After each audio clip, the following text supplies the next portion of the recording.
Lesson 4.3, Dividing Polynomials.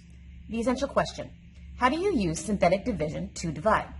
The last two problems on the page were independent practice. Let's go ahead and take a look at them. So we are being asked to divide. The first thing you need to do is find k. So this is supposed to be an x minus k. It's an x minus 4, which tells me that my k is 4.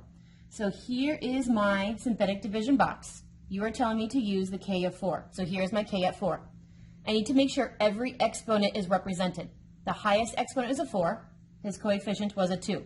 So 4, 3, 2, 1, none. So every exponent is represented. You carry down the first, and now we multiply diagonally. 4 times 2 is 8. You add vertically. Negative 11 plus 8 is a negative 3. Multiply diagonally. 4 times negative 3 is a negative 12. We add vertically. 11 plus negative 12 is a negative 1. You multiply diagonally. 4 times negative 1 is a negative 4. We add vertically. 4 plus negative 4 is 0. We multiply diagonally. 4 times 0 is 0. You add vertically. 4 plus 0 is 4. If the highest exponent in your original problem was a 4, that meant your answer starts with an exponent of 1 less, which is x to the third. So this would have been x squared, this would have been x, this would have been a constant because he has no exponent, and this would have been my remainder.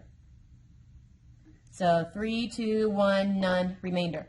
So I have 2x to the third, that said minus 3x squared, that said minus 1x. I do not have a constant, but that was a 4 remainder, and if it's a remainder, you need a fraction that said I was still dividing the x minus 4.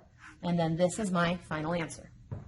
Let's go ahead and evaluate. You are being told to evaluate at x equals 3. So here's my synthetic division.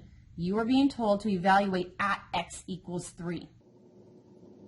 My coefficients need to represent all the exponents. So my highest exponent is a 3, so here's his coefficient.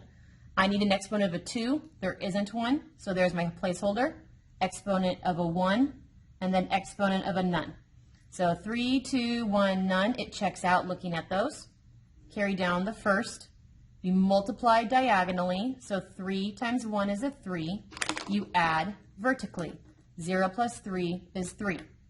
We multiply diagonally. 3 times 3 is 9. You add vertically. Negative 8 plus 9 is a positive 1. You multiply diagonally. 3 times 1 is 3. You add vertically. 27 plus 3 is 30. This last answer right here, because we're evaluating, says, hey, I evaluated the F rule. I used the number 3 when I was evaluating, and I got my final answer to be 30. And you can double check this using your order of operations like we did in middle school.